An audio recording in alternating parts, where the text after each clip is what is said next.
ಕಾರ್ಯಕ್ರಮದ ಉದ್ಘಾಟನೆ ದೀಪಂ ಪರಂ ಜ್ಯೋತಿ ದೀಪಂ ಜ್ಯೋತಿ ಜನಾರ್ದನ ದೀಪಂ ಹರತಿ ಪಾಪಾನಿ ಸರ್ವದೀಪಂ ನಮೋಸ್ತುತೆ.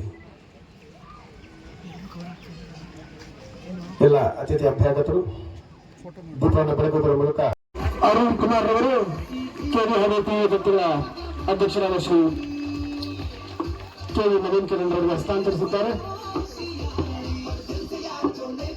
ಕಳೆಯ ವರ್ಷದ ಎಲ್ಲ ಚಾಂಪಿಯನ್ಸ್ ಈ ಕ್ರೀಡಾ ಜೊತೆಯನ್ನ ಹೊತ್ತು ತಂದಿದ್ದಾರೆ. ಈ ಅದೇ ಚಾಂಪಿಯನ್ಸ್ ಕ್ರೀಡಾ ಜೊತೆಯನ್ನ ತೆಗೆದುಕೊಂಡು ಮತ್ತೆ ನಮ್ಮ ಕ್ರೀಡಾ ಜೊತೆಯ ಬೆಳವಣಿಗೆ ಕಾರ್ಯಕ್ರಮ ನಡೀತಿದೆ.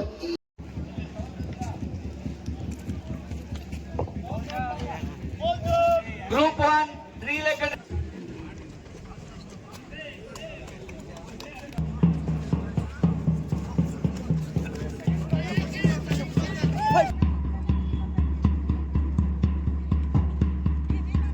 Yama işe yapıldı ya.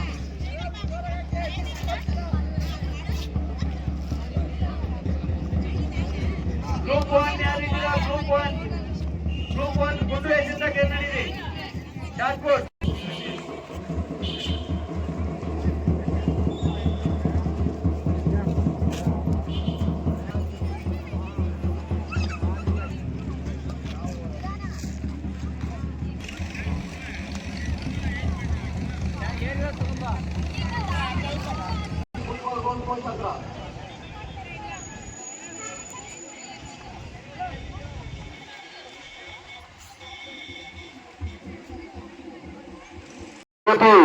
ಬೆಳಗುವ ಕಾರ್ಯಕ್ರಮದಲ್ಲಿ ತನ್ನ ಪಾತ್ರವನ್ನು ನಿರ್ವಹಿಸುತ್ತಿದ್ದಾರೆ.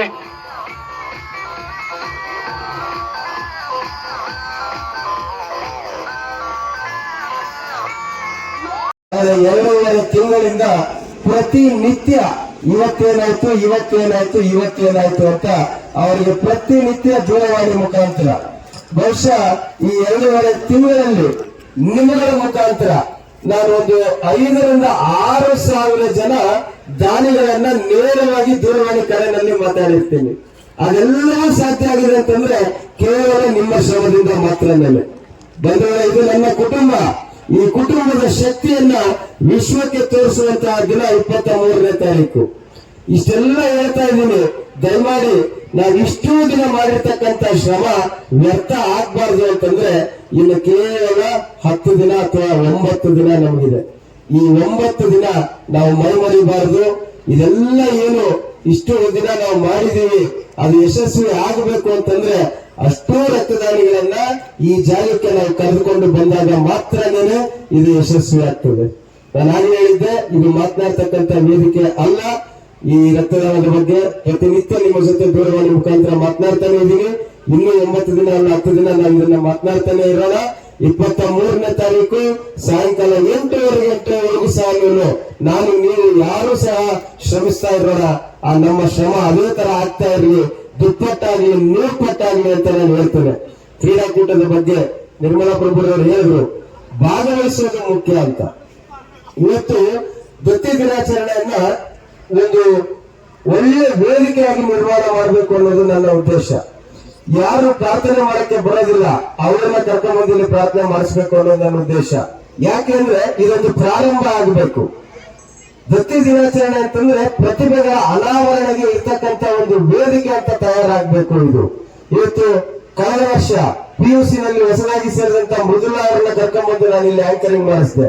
ಈ ಬಾರಿ ಆಂಕರಿಂಗ್ ಜೀವನದಲ್ಲಿ ಮಾಡದೇ ಇರ್ತಕ್ಕಂಥ ನಾಗಮೋಹನ್ ಮತ್ತು ಪ್ರವೀಣ್ ಕೇಳಿ ಆಂಕರಿಂಗ್ ಮಾಡಿಸಿದೆ. ನಾನು ಆಕ್ಚುಲಿ ನಿನ್ನೆ ಸಾಯಂಕಾಲ ಪ್ರಾರ್ಥನೆ ಈ ಬಾರಿ ಹೊಸಬರಿಗೆ ಯಾರಿಗಾದ್ರೂ ಮಾಡಬೇಕು ಅಂತ ತುಂಬಾ ಪ್ರಯತ್ನ ಮಾಡಿದೆ. ಕಾಲಾವಕಾಶದ ಕೊರತೆಯಿಂದ ಅದಾಗಲಿಲ್ಲ. ಯಾಕೆ ಇದನ್ನೆಲ್ಲ ಹೇಳ್ತಾ ಇದೀನಿ ಅಂತಂದ್ರೆ ನೋಡಿ, ಒಮ್ಮೆ ಮಾತನಾಡ್ಲಿಕ್ಕೆ ಪ್ರಾರಂಭ ಆದ್ರೆ ಇವತ್ತು ಮೃದುಲಾ ಆಗ್ಬೋದು, ಉಮಾ ಮೇಡಮ್ ಆಗ್ಬೋದು, ನಮ್ಮ ಪಬ್ಲಿಕ್ ಸ್ಕೂಲ್ ನ ಅನೇಕ ಮಂದಿ, ಇವ್ರಿಗೆಲ್ಲರಿಗೂ ಸಹ ಇವತ್ತು ಎಲ್ಲೇ ಆಗ್ಲಿ ಧೈರ್ಯವಾಗಿ ನಿಂತು ಮಾತಾಡ್ತಕ್ಕಂಥ ಶಕ್ತಿ ಬರ್ತಾ ಇದೆ ಅಂತಂದ್ರೆ ಅದು ಇಂಥ ವೇದಿಕೆಗಳಿಂದ. ಈ ವೇದಿಕೆಯನ್ನ ನಿರ್ಮಾಣ ಮಾಡಿ ಕೊಟ್ಟಿರ್ತಕ್ಕಂಥದ್ದು CV ವೆಂಕಟರಾಯಪ್ಪನವರು. ಒಬ್ಬ ವ್ಯಕ್ತಿ ನಿಧನ ಆದ 26 ವರ್ಷ ಆದ್ಮೇಲೂ ಸಹ ಇವತ್ತು ಇಡೀ ಚಿಕ್ಕಬಳ್ಳಾಪುರ ಅವರ ನೆನಪನ್ನ ಸ್ಮರಿಸ್ತಾ ಇದೆ, ಅವರನ್ನ ಇನ್ನೂ ಜ್ಞಾಪಕದಲ್ಲಿ ಇಟ್ಕೊಂಡಿದ್ದಾರೆ ಅಂತಂದ್ರೆ ಇದು ತಾನೇ ಜೀವನ ಅನ್ನೋದು, ಇದೇ ತಾನೇ ಒಬ್ಬ ಮನುಷ್ಯನ ಸಂಪೂರ್ಣ ಜೀವನ ಅನ್ನೋದು. ಮನುಷ್ಯ ಬದುಕಿದ್ದಾಗ ಹೇಗಿದ್ದ ಅಂತಲ್ಲ, ಸತ್ತ 26 ವರ್ಷ ಆದ್ಮೇಲೂ ಸಹ ಚಿಕ್ಕಬಳ್ಳಾಪುರದಲ್ಲಿ ಇವತ್ತು ಅವರ ಹೆಸರು ಮಾರ್ಗದರ್ಶಿಸ್ತಾ ಇದೆ ಅಂತಂದ್ರೆ ಅವ್ರು ಮಾಡಿರ್ತಕ್ಕಂಥ ಸಾಧನೆ ಎಂತದ್ದು. ಇವತ್ತು ನನಗೆ ನಿಮಗೆ ಎಲ್ರಿಗೂ ಸಹ ಒಂದು ಪಾಠ ಆಗ್ಬೇಕು. ನಾನು ಸತ್ತ 30 ವರ್ಷ ನಂತರ ಸಹ ನನ್ನ ಹೆಸರು ನನ್ನ ಶಾಲೆಯಲ್ಲಿ, ನನ್ನ ವಿದ್ಯಾರ್ಥಿಗಳ ಮನಸ್ಸಿನಲ್ಲಿ ನಾನು ನಿಲ್ಲಬೇಕು ಅಂತಕ್ಕಂಥ ಸಂಕಲ್ಪ ನೀವು ಮಾಡಿದ್ದೆ ಆದ್ರೆ ಆಗ ಈ ಒಂದು ಶ್ರೀ ವೆಂಕಟರಾಯಪ್ಪನವರ ಶ್ರಮ, ಅವರು ಪಟ್ಟಂತ ಕಷ್ಟ ಇವೆಲ್ಲವೂ ಸಹ ಯಶಸ್ವಿ ಆಗ್ತದೆ ಅನ್ನೋದನ್ನ ನಾನು ಹೇಳಲಿಕ್ಕೆ ಬಯಸ್ತಾ ಈ ವೇದಿಕೆಯನ್ನು ಇನ್ನು ಹೆಚ್ಚು ಉಪಯೋಗಿಸಿಕೊಳ್ಳೋದು